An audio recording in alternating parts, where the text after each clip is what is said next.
Well, it's been a while.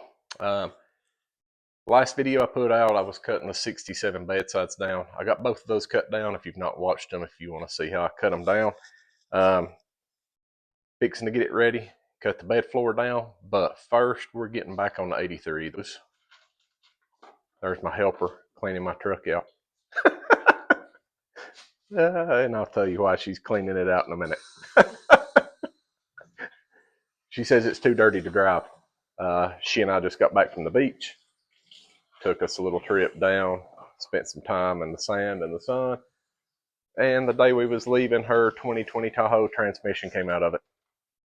Actually, torque converter came apart.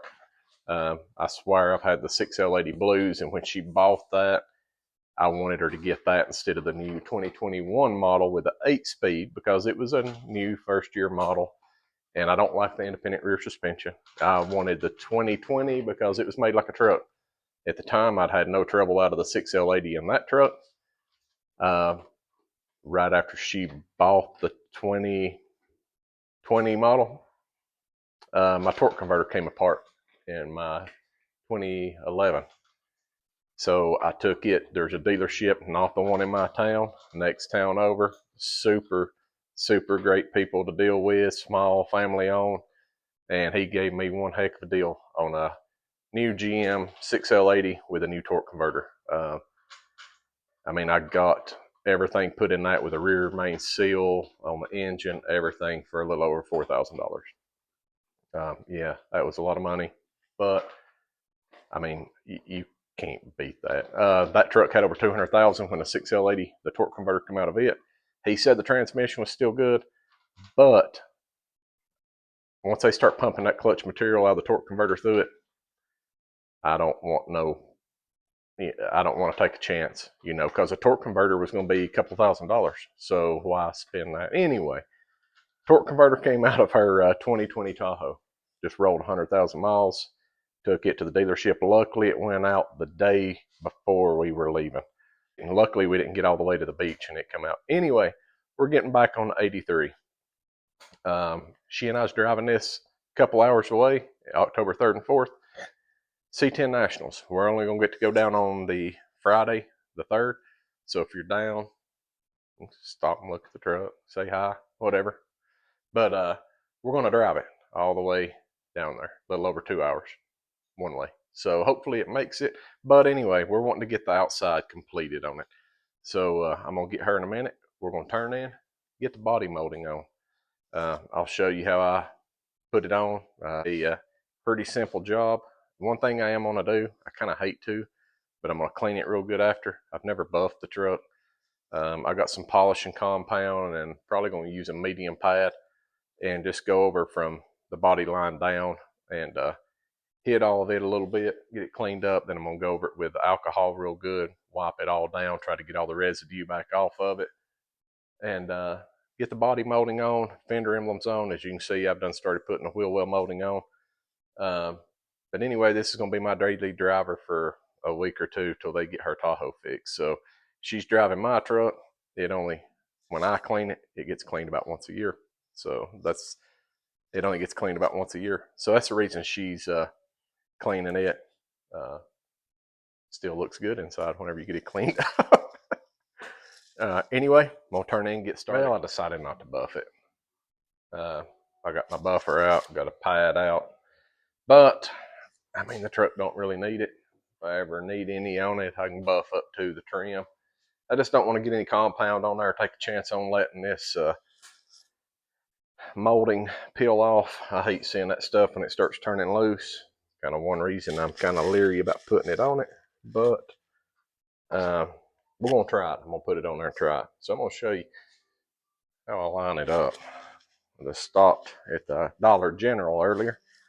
Got me some cheap masking tape. So I'm going to go just right above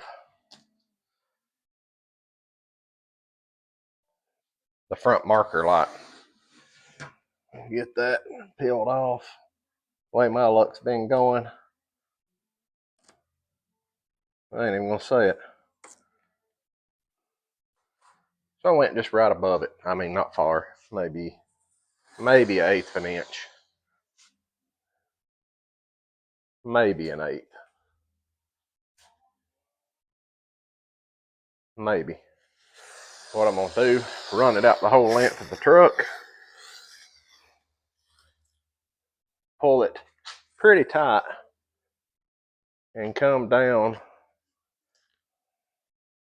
about an eighth off the bottom of the body line of the tail light. And that is going to be my guide to run my body molding down.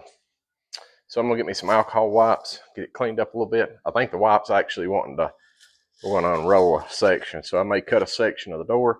I'm going to show you how I cut it. They cut it pretty clean. You can use a cutoff wheel on the grinder, kind of makes a mess. But a good pair of 10 snips cuts it pretty good. Actually cuts it pretty good. I'm going to do that and take a utility knife just to clean any ends up that it may leave on there. I'm going to seal the ends of this with clear fingernail polish. I've heard people say it works, so we're going to try it and see if it works. So I'm going to get some alcohol wipes, get started wiping down where the trim's going to go. And when I get ready to start cutting some of it, I'll bring you back. Once it gets on there, it'll be fine. I think. Get it stuck on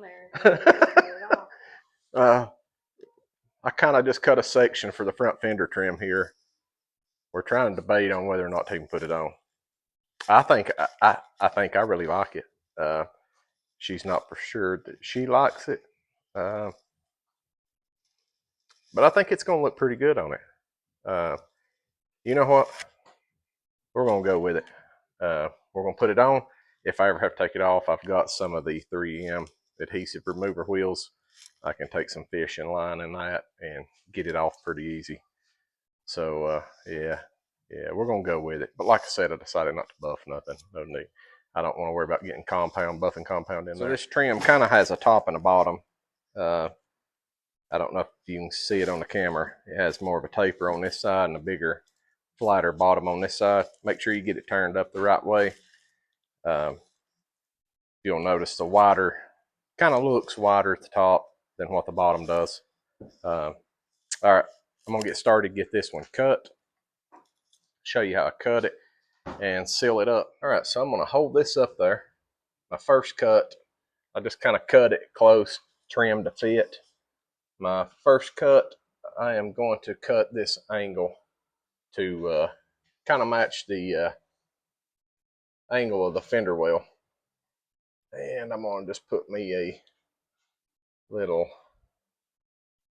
nick mark here. I need to go from this to the very point of what I've got right there. So I'm going to go from the very point of this with just a piece of tape. Get this angle where I want it.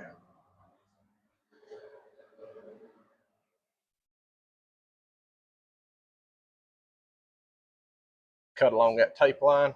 And like I said, these are not really ideal to cut this. I hope you can see it on the screen or camera, whatever, phone, thingamabobber. But just take your time, go really slow. I have tried cutting this with a utility knife. You can cut it with a utility knife, but I will tell you, it is not fun at all. To me, it's not. And I did use a cutoff wheel one time, a long time ago, and it worked. I won't say that it worked great, but it worked. So I got my angle cut. Probably going to trim that end up just a little bit. Put it up here. See how it's going to look. Just almost perfect. Perfect. Almost. I'm going to trim this up a little bit. Take some clear fingernail polish. Seal this end. Lay it back up here. Get my backside mark. Like I said, just don't get in a hurry with this stuff. Take your time. The wife's going to help me with these longer pieces. These short ones, like this one, I'll be able to get pretty easy by myself. I'm going to let her start cleaning this up with some alcohol wipes, wiping all this area down real good. All right, I'm going to cut my back side. Once I get it cut, cleaned up, I'm going to fit it again a little bit. I'm going to let the wife take some fingernail polish go over the ends of it.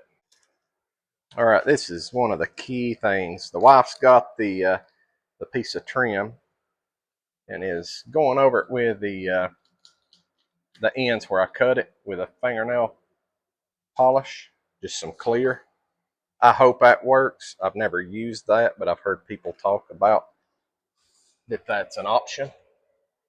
This right here is going to be one of your main steps, and I probably should have done this before running my tape measure. I was worried about how long it's going to take for it to dry. She said it's already drying, but be sure and clean the far out of this with some alcohol wipes. The kit I bought come with it. I looked around, I paid a little more, but I found this molding. It was made in America with 3M two-sided tape on the back. That's another thing. Be sure and try to get you a good quality product.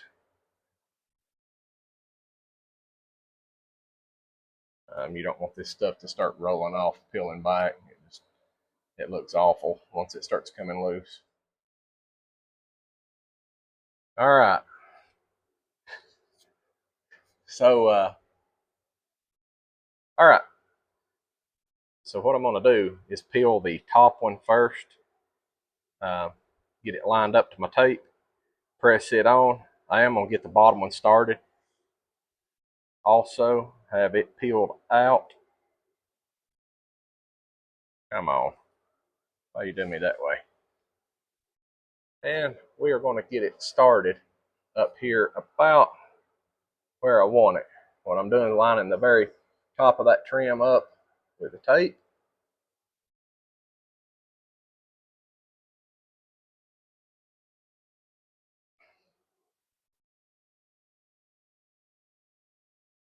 In these curves, you're really going to want to push this stuff in really good. So I am going to continue on pulling my adhesive backer off, working that into that dent as I go. By doing the top, it'll let you stick it up here close to your tape line. Get it lined up where it's fairly level.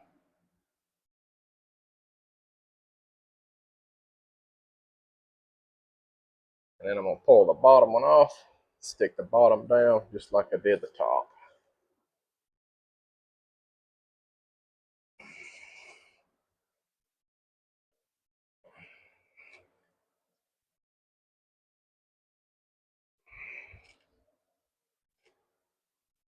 There's the first piece of it. Next one's going to be the worst. The doors. That's going to be your longest pieces of this to have to deal with. It's the one I'm worried the most about, like I said, because it can hit in that door gap. And the fingernail polish seemed like it done pretty good sealing the ends of those up. So it laid in there good. It stuck good. I'm happy with it so far. All right. All right, I'm going to show you how to clean these edges up with the grinder. You hand me that grinder right there. Slide it around behind you. Thank you. And I'll tell you, having two people helps with this a lot. But you can just see a few of the cut edges. I've got just a 120 grit flat wheel on here.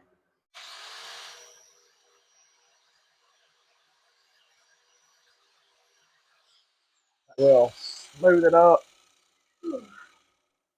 That will smooth it up, and you can square it out pretty good with that. Just take your time. Take your time with all this. So I'm going to give this into the wife. She's going to fingernail polish the end of this, both ends of this one. Let's go ahead and alcohol wipe. Actually, she's going to alcohol wipe all of this, get all this gooey residue off of the ends where we've been test fitting off of it. And I am going to fingernail polish. I don't know how good I am with this, how good this fingernail polish is. I do know it's some of the dollar store's finest.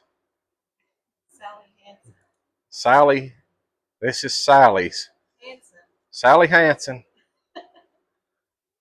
Sally, She's a good. That's good fingernail polish. the wife says this is good fingernail polish. I know one thing, I won't be high as a kite time I get done with this one side. We were actually going to the Redneck Rumble today, but we got the 6L80 blues. So, you ain't never blew a tranny before. It ain't fun. I think I done a better job than you. I might have to start painting your fingernails for you. One thing I don't like, because my fender to door gaps are so close, I am having to space this a little further than I wanted on the front. Go down below it about the width of this, because there's, I'm having to leave a little more gap than I really wanted in the front to keep this molding from getting into the fender when the door opens. So we're going to get this piece stuck up there. We're going to do it the same way I done the fender. And I think this is getting pretty dry. Sally, better hurry it up. Sally Hansen. Sally Hansen. I'm going to put you on time lapse while we get this piece stuck up there. And then the rest of it, probably just time lapse the rest of it. Then we'll come back, pull it outside and see how it looks with or without it.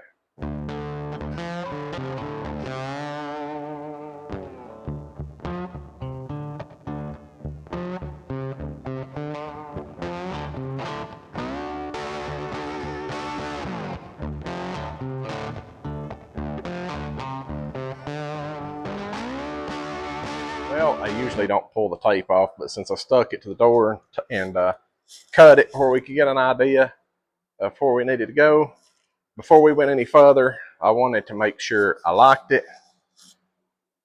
And the wife's not so sure on it, but I love it. I do.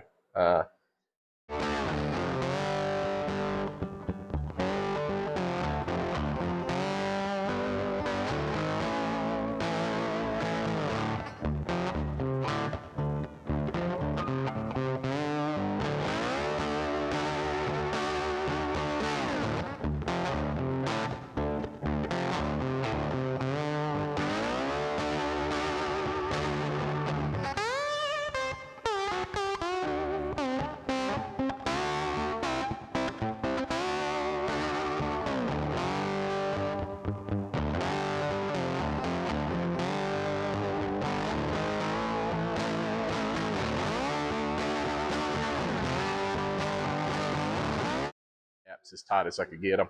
And like I said, I've got them all pretty good except for this one. You do have to leave that back or bevel that front piece. And if you bevel it, it shows up black. I'd rather not do that. So I just stepped it back a little bit. Got a little bit of a gap in the trim. But all in all, I mean, between that, to me, the wheel well moldings, the emblems, really making it pop. Like I said, if I had the cab molding to go around the back, I'd be tickled. And I may end up getting it and try putting it on with 3M tape. I don't know. Anyway, let's get back to getting the rest of this trim put on. I'm going to film this corner, and then I'm going to just turn in and get the other side done. Same thing as I did other wheel well moldings. I'm going to cut it. I put it up there and kind of mark the top and the bottom. But you got a little bit of an arch in that molding, the wheel well molding. And these actually, I mean, they cut it pretty clean, but you can really fine tune it with that flap wheel on the grinder. So what I'm going to do is get this end fitting pretty good. And I got the bottom a little too long, so I'm going to go from that bottom point and kind of curve this out to fit that with a flap wheel. Worst thing with doing this, this has got that rubber off of that everywhere.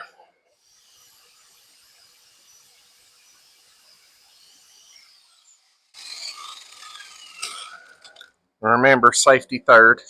If you do this, be sure and put you some safety glasses on, sunglasses, some kind of glasses. So I'm going to take just a little bit out of the middle.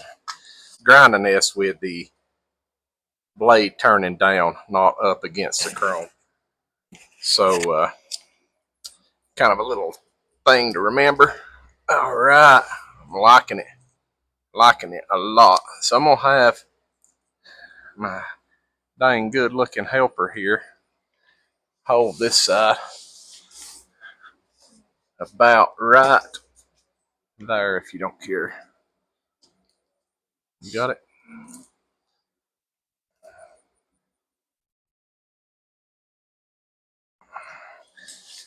Oh shoot, I'm gonna just have to get my big hind end up,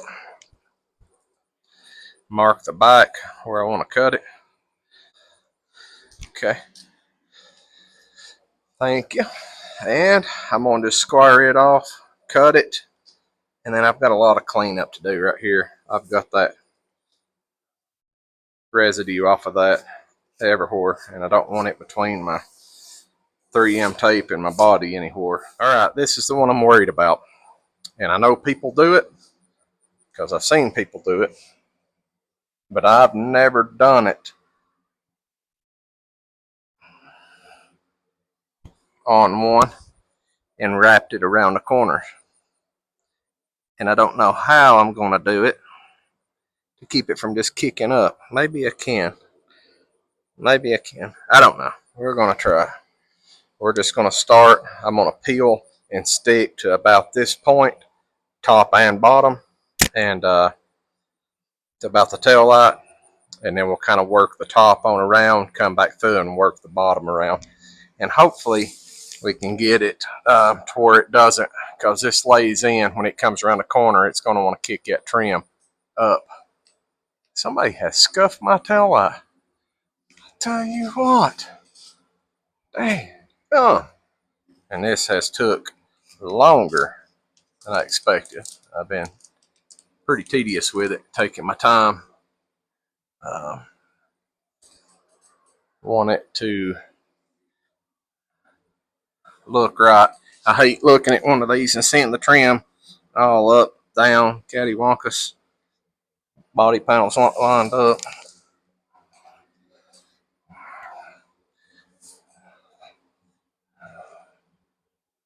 So that is kind of a pet peeve of mine on these things. Whenever you get ready to put it on there, make sure you have it about where you want it. Because once it goes, it goes.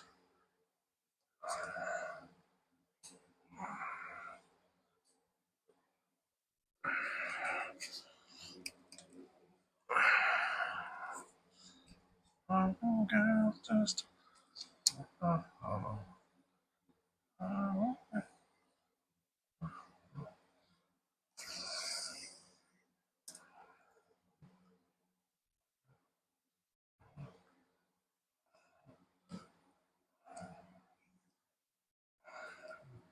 to go back to about this point and stop. My tape's sticking up.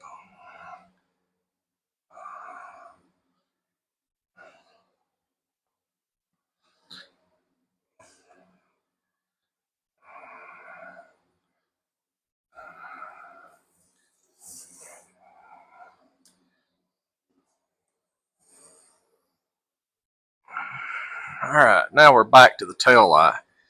We're back to the area I'm worried about. Back to the area I'm worried about. So as I wrap this corner around, it's going to want to try to kick up. So I'm going to try to get the top stuck first, the bottom, and then kind of squeeze, hopefully, a lot of this bottom corner in. Maybe stretch the top some too as I go. So I'm going to go ahead and pull all the tape off of the top. I want to run that around. I might let it ride up just a hair, but I still want to keep it down under that body trim on the tail light.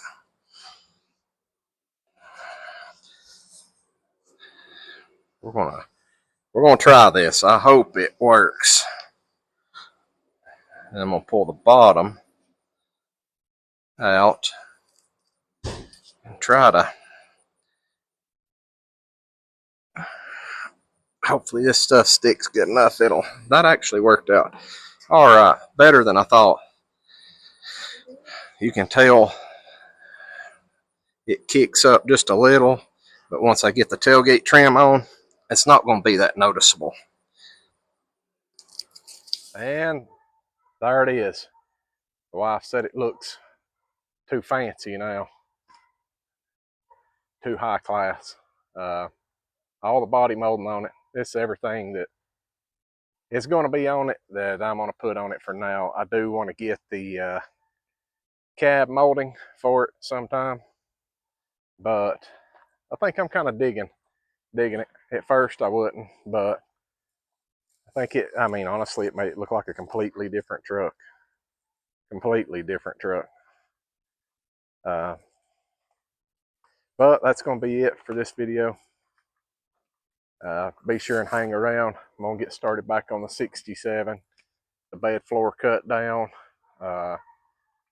Get the frame shortened after that. And kind of get it pieced back together. I really wanted to be further along on it than what I am with winter and deer season coming up. Probably going to get it all shortened. Rear end change, 5-lug rear end. And push it back in the barn until this spring. Got to thank that sexy thing right there for helping today. But again, I want to thank everybody for watching. Don't forget to like, comment, subscribe. Let me know what you think. When I first started putting it on, I kind of figured I'd be taking fishing line and a rubber wheel and taking it back off, but I'm kind of digging it. Makes the truck look like a completely different truck. Like I said, I do want to get the cab molding put on the back too. But next thing, this is all we're going to do. Getting ready pretty much to take it to the C10 Nationals. When next thing we do anything to this, it's going to be the interior. Like, we really need to get a dash pad and door panels, radio, and a seat cover, and some seat belts. And what else do we need? Cup holders, radio. We need a radio. We stick the old JBL up in the dash. The factory hole, speaker hole, is a great spot to set your JBL, though, if you don't have a dash pad on one of them. But again, thanks for watching.